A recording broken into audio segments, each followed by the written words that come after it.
할렐루야. 오늘 이 말씀을 가지고 아나니아와 삽비라의 죽음이란 제목으로 함께 좀 말씀을 나누고자 합니다. 우리가 4장을 통해서 오순절 성령 강림 후에 교회가 외부적으로 핍박이 있었고, 그런데 이제 5장에 와서는 교회가 내부적으로 타락한 사건이 발생하고 있습니다. 타락한 사건이 언급되고 있는데, 성령을 소개를 했던 아나니아와 삽비라 부부의 행위가 불러일으킨 비극을 오늘 우리는 지금 5장 1절부터 11절까지 보게 됩니다.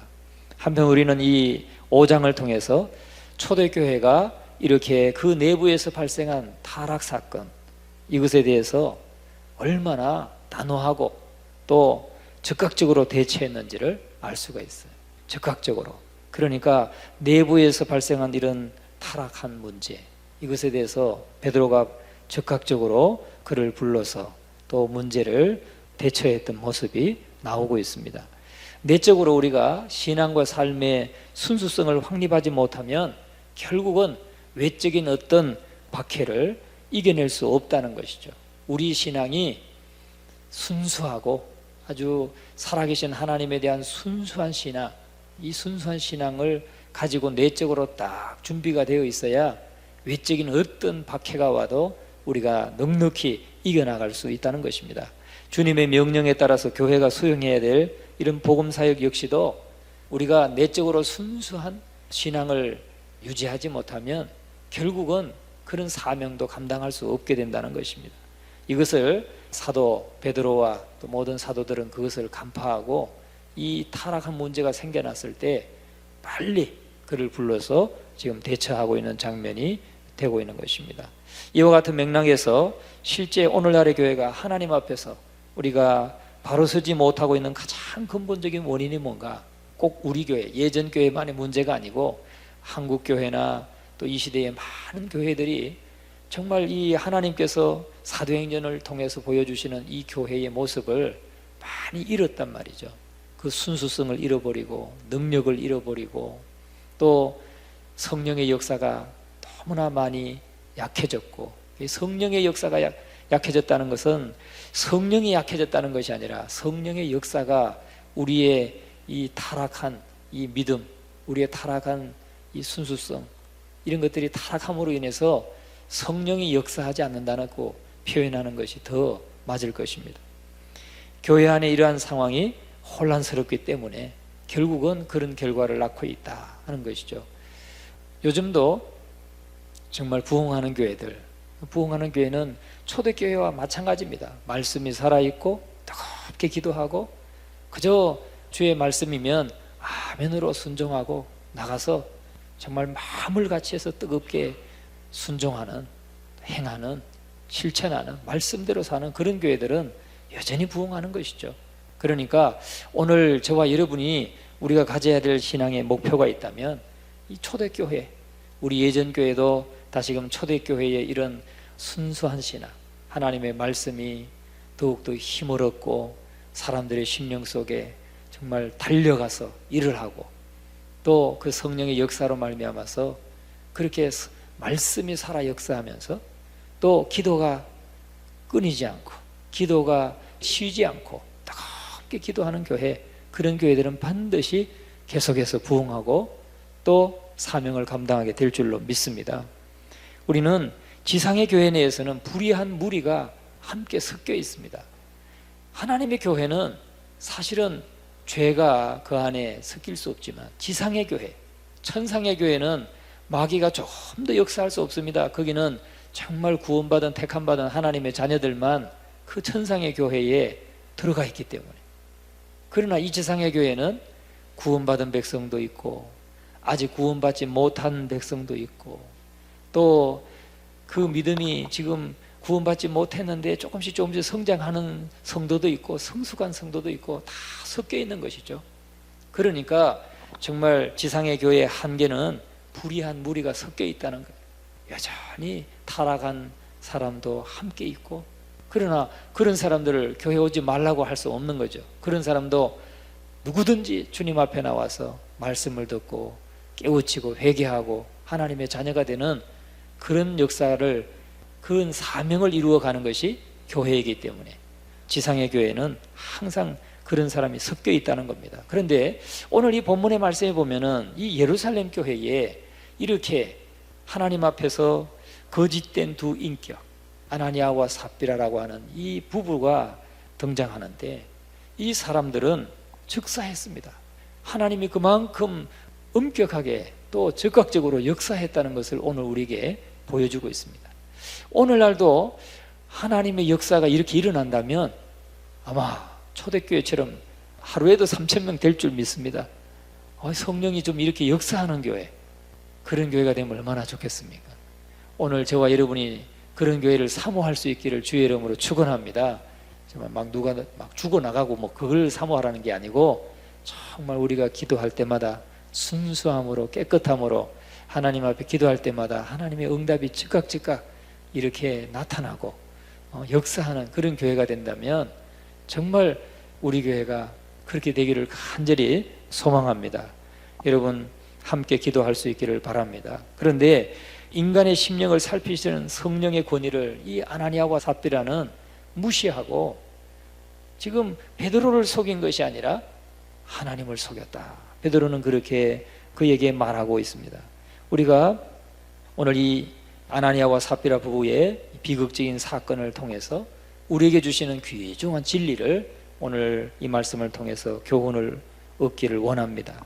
첫째는 물질과 하나님은 동시에 따르지 못한다는 겁니다. 우리가 물질과 하나님은 동시에 섬길 수 없습니다. 그런데 지금 아나니아와 삽비라 부부의 가장 큰 문제가 뭐냐? 하나님도 섬기고 그리고 물질도 섬기고 두 가지를 다 쫓으려 했다는 사실이죠. 두 가지를 다 쫓으려 하다가 결국은 망한 사람이다. 에서와 그 본질이 다르지 않습니다. 그렇죠? 세상에 인기도 없고 하나님의 복도 받고 그러려다가 에서는 망령된 사람이라고 인정을 받았는데, 아나니아와 삽비라가 꼭 그런 사람입니다. 이렇게 하나님 앞에 헌금을 해서 그걸로 자기가 영광을 얻고자 하고 또 나름대로는 자기가 그걸 속임으로써 또 이득을 취하려고 했던 그런 사람, 그러니까 하나님과 재물을 겸하여 섬기려고 했던 사람이었던 것을 볼 수가 있습니다. 아나니아와 삽비라의 죄는 하나님과 교회와 또 자신을 속이려 한 데 있습니다. 자신만 속인 것도 아니고 또 교회만 속인 것도 아니고 하나님을 속이고자 했다 하는 거죠. 사실 위선자들은 겉으로 보기에는 하나님께 충성을 다하고 헌신하는 것처럼 보입니다. 그러나 내면적으로는 분명 자기의 이익을 추구하고 있다는 거예요. 탐하고 있다는 거죠. 아나니아와 삽비라가 바로 이러한 사람들이었습니다. 그들이 땅값을 사도들의 발 앞에 내놓았어요. 자, 1절과 2절을 같이 한번 읽어봅니다. 아나니아라 하는 사람이 그의 아내 삽비라와 더불어 소유를 팔아 그 값에서 얼마를 감추매 그 아내도 알더라. 얼마만 가져다가 사도들의 발 앞에 두니. 자, 오늘 이 말씀에 보면 참 아나니아라고 하는 사람이 아내 삽비라와 더불어 소유를 팔았다. 자기 땅을 팔았어요. 땅을 팔았는데 아나니아 혼자 판 것도 아니고 함께 더불어 팔았다. 그러니까 땅을 판 것을 아나니아도 알고 그 안에 이 삽비라도 아는 거예요. 같이 팔았다고 그랬어요. 그 소유를 팔아 그 값에서 얼마를 감추었다. 자, 땅을 팔고 그 값에서 얼마를 감추었어요. 얼마를 감추었는지는 몰라요. 절반을 감추었는지 아니면 60%를 감추었는지 30%를 감추었는지 그건 알 수 없어요. 그런데 같이 얼마를 감췄다는 거죠. 부부가 공모했다는 거예요. 더불어 함께 공모했다는 거죠. 같이 했다는 거예요. 논의해가지고 그 아내도 알더라. 얼마를 감추었는데 그 아내도 알더라. 그러니까 부부가 일심동체라는 거죠. 여러분, 부부는 일심동체라는 거 잊지 마세요. 부부는 일심동체인데 정말 성령으로 깨어있지 않으면 아내가 잘못 선택하고 갈 때 아니면 남편이 잘못 선택해서 나갈 때 누군가 한 사람은 깨어있어서 정말 하나님 앞에 바로 서 있어서 그걸 분별하고 잡아줘야 돼요. 이게 같이 마음을 같이 하면 이 기준을 잃어버리고 함께 할 수 있다는 거예요. 지금 아나니아와 삽비라 그렇습니다. 그 더불어 소유를 팔아가지고 그 값에서 얼마를 감추었는데 그 아내도 알더라. 그러니까 함께 얼마를 감추자고 서로 상의가 있었다는 말이죠. 공모했다는 말입니다. 그런데 얼마만 가져다가 사도들 앞에 두었다. 사도의 발 앞에 두었다. 34절부터 37절까지 한번 보겠습니다. 우리 4장 35절부터 시작. 그 중에 가난한 사람이 없으니 이는 밭과 집 있는 자는 팔아 그 판 것의 값을 가져다가 사도들의 발 앞에 두매 그들이 각 사람의 필요를 따라 나누어 줌이라. 구브로에서 난 레위족 사람이 있으니 이름은 요셉이라. 사도들이 일컬어 바나바라 번역하면 위로의 아들이라 하니 그가 밭이 있음에 팔아 그 값을 가지고 사도들의 발 앞에 두니라. 바나바라고 하는 사람이 나오고 또 그가 그렇게 밭을 팔아서 사도들 앞에 그것을 교회를 위해서 쓰도록 그렇게 사랑으로 섬겼던 것을 볼 수가 있습니다. 그런데 지금 이 초대교회에 나오는 이 모습은 공산주의가 아니라고 했어요. 공산주의가 아니라 다 자기의 소유를 가지고 하나님이 자기에게 맡겨주신 그 소유를 가지고 자원해서 기쁨으로 내어놓았다는 거죠. 자원해서 기쁨으로 내놓았어요. 그렇기 때문에 누가 억지로 강제적으로 지금 내놓으라는 게 아니에요. 그냥 자원해서 내놓았어요. 그런데 바나바가 그렇게 해가지고 칭송을 받고 권위의 사람으로 또 구제하는 사람으로 위로하는 사람으로 그래서 위로의 아들이라 하는 별명을 얻었다. 성도들의 칭송을 받고 칭찬을 받았다 하는 거죠.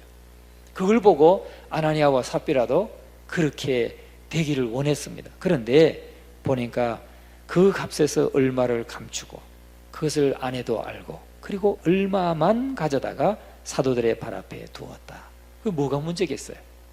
뭐가 문제냐면 지금 그것을 속이려고 했다는 거죠. 속이려고 했어요. 다시 말하면 이 사람들의 그 공통점이 있습니다. 공통점은 바나바도 또 아나니아 부부도 공통점은 뭐냐면 소유가 많았다는 거예요. 소유가 많았습니다.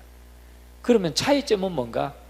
차이점은 바나바는 자기의 그 소유를 팔아가지고 판 것에서 다 전부를 내놓았어요. 그런데 이 아나니아와 삽비라 부부는 전부를 내놓은 것이 아니라 일부를 내놓았어요. 소유의 일부를 내놓았고 그런데 일부를 내놓으면서 이것은 우리의 그 소유 전부입니다 라고 속였다는 거예요. 말했다는데 문제가 있는 거예요. 그냥 일부를 내놓고 이거 우리 조금 좀 여유 있어서 이거 일부를 좀 팔아서 드리는 겁니다. 우리 성도들 필요한 대로 좀 사용해 주세요. 이렇게 했다면 아나니아와 삽비라는 죽지 않았어요. 그런데 일부를 내놓으면서 그것이 전부인 양 가장했다는 거예요. 속였다는 거죠. 그게 문제라는 거예요. 그게. 여러분 우리는 두 번째 우리가 생각해야 될 것은 첫째는 아까 우리가 하나님과 물질을 겸하여 섬길 수 없다고 그랬죠. 두 번째는 성령을 속일 수 없다는 게 지금 이 아나니아와 삽비라 사건을 통해서 우리에게 보여주는 사건인 것입니다. 그래서 그 결과로서 바나바는 많은 사람을 구제하고 권면과 위로의 사람이라고 하는 그런 칭찬을 받았지만 이 아나니아 부부는 초대교회 공동체 생활에 분개를 가져왔다는 거예요. 그렇게 속임으로 인해서 정말 이러한 아름다운 전통이 무너지게 만들었다 하는 거죠. 여러분 우리는 아나니아와 삽비라 사건을 보면서 성령을 속이려 해서는 안 된다는 것을 말씀하고 있어요. 성령을 속이려 해서는 안 되고 또 속일 수도 없습니다. 어떻게 성령을 속입니까? 우리의 깊은 것까지도 다 통달하시고 통찰하시는 그 성령님, 우리의 심령의 생각까지도, 마음에 먹는 생각까지도 말 한마디 하지 않았어도 내 마음의 생각만 해도 그걸 다 감찰하시는 하나님이신데 하나님은 어떻게 속이려고 합니까? 그게 어리석다는 거죠. 속일 수 없어요. 속이려고 하는 게 어리석고 미련한 것이라는 거예요. 우린 그것을 오늘 이 사건을 통해서 우리가 보아야 된다는 겁니다. 자 보세요. 3절과 4절 말씀을 같이 한번 읽습니다. 베드로가 이르되 아나니아야 어찌하여 사탄이 내 마음에 가득하여 내가 성령을 속이고 땅값 얼마를 감추었느냐. 땅이 그대로 있을 때에는 내 땅이 아니며 판 후에도 내 마음대로 할 수가 없더냐. 어찌하여 이 일을 내 마음에 두었느냐? 사람에게 거짓말한 것이 아니요 하나님께로다. 아멘. 여러분, 이 초대교회가 얼마나 성령이 충만했습니까? 얼마나 성령이 충만했어요. 아니 그냥 복음을 전할 때도 막 14개국 이상의 그 나라들로 말로 막 다 들리고 놀라운 성령의 역사가 일어났는데 성령이 충만했죠. 성령이 충만하니까 베드로가 벌써 딱 알은 거죠. 땅값 얼마를 감추고 이게 전부입니다 라고 말하니까 벌써 성령이 다 아시고 성령이 베드로의 마음속에 다 깨닫게 하시니까 베드로가 지적하게 되는 것이죠. 베드로가 이르되 아나니아야 어찌하여 사탄이 내 마음에 가득하여 어찌하여 사단이 내 마음에 가득했냐? 내 마음에 가득하여서 이렇게 행하였느냐? 그리고 또 땅이 그대로 있을 때에는 내 땅이 아니며 초대교회는 개인 소유를 이 사유 재산을 인정하지 않았다 이렇게 주장하는 사람들이 있는데 그 주장은 터무니없는 주장이라는 게 여기 딱 나오죠. 4절에 보면 땅이 그대로 있을 때는 내 땅이 아니며 네 땅, 이 사유 재산을 인정했다는 거죠. 이것이 땅이 그대로 있을 때 내 땅이 아니며 또 판 후에 네가 판 후에 그 돈을 네 마음대로 할 수가 없더냐?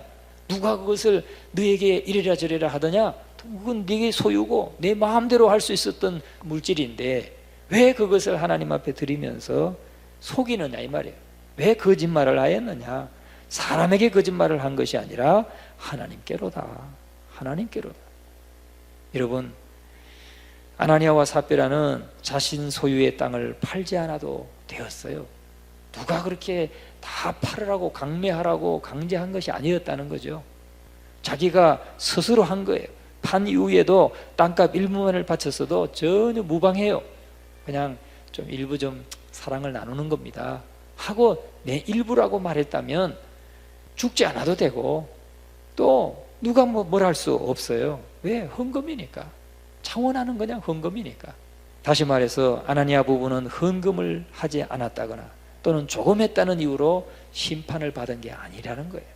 지금 아나니아와 삽비라가 죽은 이 문제는 공명심 때문에 그저 이렇게 속이고 일부를 내놓으면서 자기도 다 내어놓고 저렇게 칭송받는 바나바처럼 인정받고 싶은 공명심 때문에 그렇게 했다가 결국은 성령을 속이게 되고 교회를 속이게 되고 자기 자신을 속이게 되고 그래서 하나님의 심판을 받게 되었다 하는 것입니다.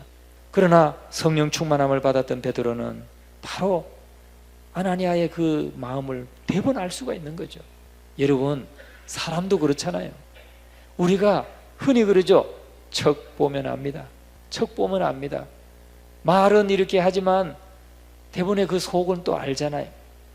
참 신기해요. 신기하지 않습니까? 그런 척은 또 여자분들이 밝아요. 직관력은 여자분이 굉장히 발달해 있습니다. 남편이 바람을 피면 대부분 딱 알아요. 그죠? 모르십니까 여러분은? 예. 아니 심리학적으로도 우리가 심리학을 공부를 많이 해보니까 성격 유형 이런 걸 다 연구하고 보니까 직관력은 여성분들이 발달해 있어요. 직관력은 그냥 척 보면 압니다. 느낌 보고 압니다. 그냥 알아요. 여러분, 그런데 지금 성령이 충만한 베드로, 성령이 충만한 성도들이 볼 때 대부분 딱 아는 거죠. 그래서 베드로는 아나니아를 향해서 아나니아야 어찌하여 사단이 내 마음에 가득하여 내가 성령을 속이고 땅값 얼마를 감추었더냐. 그렇게 말씀해요. 여러분, 사단이 내 마음에 가득하다 하는 이 말이 뭡니까? 이 말은 사단의 유혹과 시험에 아나니아가 완전히 걸려들었다 이 말이에요. 사단이 내 마음에 가득하여, 이 말은 완전히 걸려들었다는 거죠. 사단의 그 유혹과 시험에 완전히 걸려들어서 정말 도망가지 못한 사람, 그런 마음을 가리키고 있는 것입니다. 다시 말하면 헛된 공명심과 또 강한 물질력, 그런 충동질하고 자극해서 스스로 올무에 빠져버린 사단의 유혹에 넘어졌다는 거예요. 완전히 넘어졌다는 거예요. 여러분, 제가 보니까 그래요. 정말 우리가 흔히 그러잖아요. 이 사기당하는 거, 그거는 그 사람도 그냥 적게 일하고 좀 일확천금을 꿈꾸는 그런 욕심이 있기 때문에 걸려든다는 거죠. 우리가 늘 이 경계해야 될 거예요. 경계. 우리는 적게 벌어도 성실하게 땀 흘리고 일해서 주신 그 소득에 대해서 하나님 앞에 감사하고 그것의 가치를 여기고 가치를 두고 그렇게 땀 흘려 살아야 되는데, 많은 사람들이 혹 아주 쉽게 돈 버는 방법, 쉽게 뭘 얻는 방법에 미혹된단 말이죠. 그거는 그 마음속에 그러한 마음이 있기 때문에 그렇다 하는 거예요. 그러니까 잘 걸려드는 거죠. 우리가 가끔 우리가 채널을 보면 바다 낚시하는 그 채널 나오잖아요. 바다 낚시하는 채널 보면 그 미끼가 실제 뭐 지렁이라든지 뭐 작은 물고기를 끼우는 게 아니더라고요. 물고기 형상의 그런 딱딱한 플라스틱에 바늘을 그냥 크게 만들어 가지고 그걸 바다에 넣어놓고 딱 이렇게 끌고 가면 그걸 큰 고기가 와서 물어요. 그런 것처럼 여러분, 이 미끼라는 거, 미끼에 그걸 먹고 싶은 고기가 물리는 거죠. 오늘 저와 여러분 정말 이 아나니아와 삽비라 사건을 보면서 우리 마음속에 이런 모든 강한 공명심이라든지 물질력이라든지 이런 것들 다 경계하고, 우리 스스로 돌아보아서 경계하고 또 늘 기도하면서 이런 문제들은 우리가 극복해 가야 될 줄로 믿습니다. 결국은 아나니아의 죄는 하나님께 거짓말한 죄가 되었다는 거예요. 땅값 문제를 떠나서 사단의 역사로 말미암은 성령 회방죄를 저지른 것입니다. 그 자리에서 그냥 하나님이 데려가셔요. 그리고 오늘 이 말씀에 보니까 5절 말씀 같이 한번 읽어봅니다. 아나니아가 이 말을 듣고 엎드려져 혼이 떠나니 이 일을 듣는 사람이 다 크게 두려워하더라. 6절 젊은 사람들이 일어나 시신을 싸서 메고 나가 장사하니라. 당시에 이 매장을 당일에 했다는 거예요. 지금 우리는 3일장을 하잖아요. 여기는 돌아가시면 그냥 그날 1일장을 했다는 거죠. 1일장을. 그게 그 당시에 문화였고 이 풍습이었습니다. 그래서 결국은 아나니아가 그 혼이 떠나게 되니까 다 크게 두려워하고 또 시신을 싸서 메고 나가서 장사했다 그랬습니다. 여러분, 그 결과는 하나님의 심판으로 말미암은 즉각적인 죽음이었다는 거예요. 자, 그런데 지금 삽비라 같은 경우에 보면 회개의 기회를 주고 있습니다. 자, 7절과 8절을 한번 읽어봅니다. 3시간쯤 지나 그의 아내가 그 일어난 일을 알지 못하고 들어오니 베드로가 이르되 그 땅 판값이 이것뿐이냐 내게 말하라 하니 이르되 예 이것뿐이라 하더라.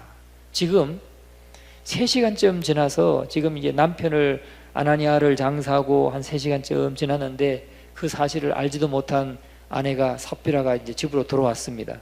그러니까 그 일어난 일을 알지 못하고 들어왔는데 베드로가 그를 부릅니다. 그 땅 판값이 이것뿐이냐 내게 말하라. 이 말을 할 때 아유 아니에요 사실은 하고 정직했으면 또 그는 죽지 않아도 돼요. 그런데 둘이 뭐 했다고 그랬어요? 공모했다고 그랬어요. 남편과 아내가 공모함으로 인해서 결국은 또 속이고 있습니다. 여러분, 지금 기회를 주고 있잖아요. 회개의 기회를 주고 있습니다. 그 땅 판값이 이것뿐이냐 내게 말하라 할 때 정직하게 얘기해야죠. 그런데 이미 삽비라도 그 사탄의 그 유혹에 완전히 넘어져서 완전히 같은 마음으로 또 속이었다 하는 겁니다. 예, 이것뿐이라 하더라. 그러니까 9절 같이 한번 읽어봅니다. 베드로가 이르되 너희가 어찌 함께 꾀하여 주의 영을 시험하려 하느냐. 보라 내 남편을 장사하고 오는 사람들의 발이 문 앞에 이르렀으니 또 너를 메어 내가리라. 참 놀라운 사건이죠. 놀라운 사건입니다. 여러분, 우리가 이 사실을 보면서 우리는 언제 어디서나 참 하나님은 그 누구에게도 만홀히 여김을 받지 아니하시는 하나님이시다, 업신 여김을 받지 아니하시는 하나님이시다 하는 것을 우리가 알아야 될 줄로 믿습니다. 오늘 우리들은 정말 돌이켜서 자신의 믿음과 삶을 살펴보면서 우리가 믿음이 크든 작든 우리는 하나님 앞에서 항상 섬기고 살아갈 수 있는 우리 모두가 될 수 있기를 주님의 이름으로 축원합니다. 하나님 앞에서 성령을 쫓아 진실되게 살아가는 성도가 돼야 된다는 거죠. 그렇지 않으면 우리가 신앙생활 오래 하고 하나님 앞에 그 기도를 많이 하고 하면서도 그냥 종교에 중독된 사람들도 있어요. 기도는 기도로 그냥 하는 거예요. 염불하듯이 기도로 하는 거예요.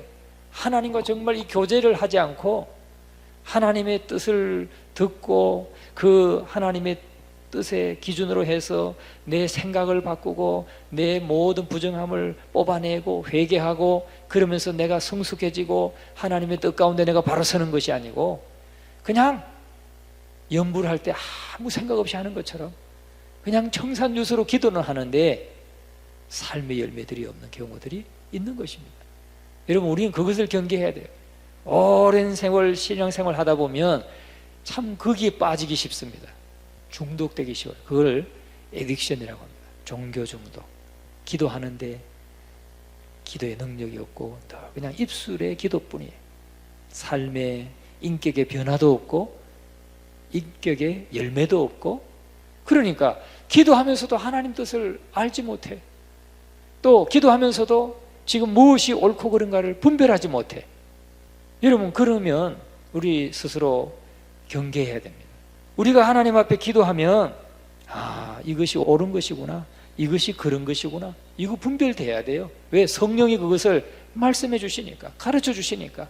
그냥 내 심중에 가르쳐 주셔요. 그러면 우리가 그렇게 따라가야죠. 그렇지 않으면 분별이 안 됩니다.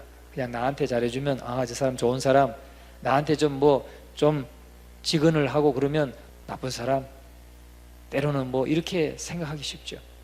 그러나 그렇지 않습니다. 아무리 참 내가 듣기 싫은 말을 해줘도 날 사랑해서 해주는 말이구나. 기도하는 사람은 이거 알 수 있어요. 그렇기 때문에 우리는 정말 우리가 믿음이 크든지 작든지 간에 정말 하나님 앞에서 성령의 인도하심을 따라서 우리 진실하게 걸어갈 수 있도록 힘써야 되는 것입니다. 그렇지 않으면 우리는 이 아나니아와 삽비라처럼 공명심에 그저 우쭐대고 또 물질력에 우쭐대고 정말 분별을 하지 못하고 그런 삶을 살아갈 수가 있는 것입니다. 우리 모든 사람의 심령을 감찰하시는 주의 영을 우리가 시험하지 않기를 주의 이름으로 축원합니다. 성령은 속일 수 없다 하는 것, 우리가 이것을 잊지 말아야 될 줄로 믿습니다. 그리고 하나님 앞에서의 거짓은 치명적인 죄가 된다는 거죠. 이렇게 아나니아와 삽비라가 하나님 앞에서의 죄를 범함으로 인해서 치명적인 죄를 범함으로 그냥 하나님이 그 즉시로 데려가셨어요. 참 얼마나 무섭습니까? 그러니까 이 부부가 선한 일을 하자고 서로 격려해도 사실은 부족하잖아요. 부부가 선한 일을 하자고 격려해도 격려해야 마땅한 부부가 악한 일에 서로 마음을 같이 함으로 인해서 부부가 한날 같이 하나님의 심판을 받게 되는 이런 슬픈 일을 당했다는 것입니다. 오늘 저와 여러분 가정은 정말 하나님 앞에서 언제나 하나님 앞에서 성령을 따라서 성령의 뜻을 쫓아서 늘 진실되게 살아가시는 저와 여러분 되시기를 주님의 이름으로 축원합니다. 재미있는 이야기가 있어서 여러분이 지금 슬슬 이제 끝날 때가 됐는데 왜 안 끝나나 하시는 표정인 것 같아요. 그래서 제가 하나 재미있는 얘기를 하나 들려드릴게요. 동갑으로 만 70세가 되어서 검은식을 하는 결혼 50주년을 맞이한 부부가 있었어요.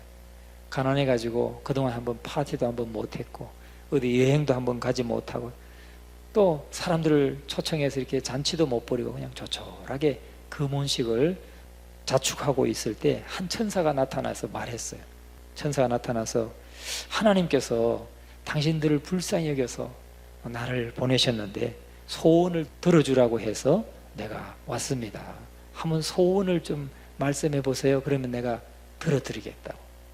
그랬더니 할머니가 먼저 우리는 가난해가지고 해외여행도 한번 세계 일주를 한번 못 해봤는데 좀 세계 일주 한번 할 수 있도록 해달라고 하니까 천사가 날개를 한번 휘저었더니 세계 일주 상품권이 탁 나타난 거예요.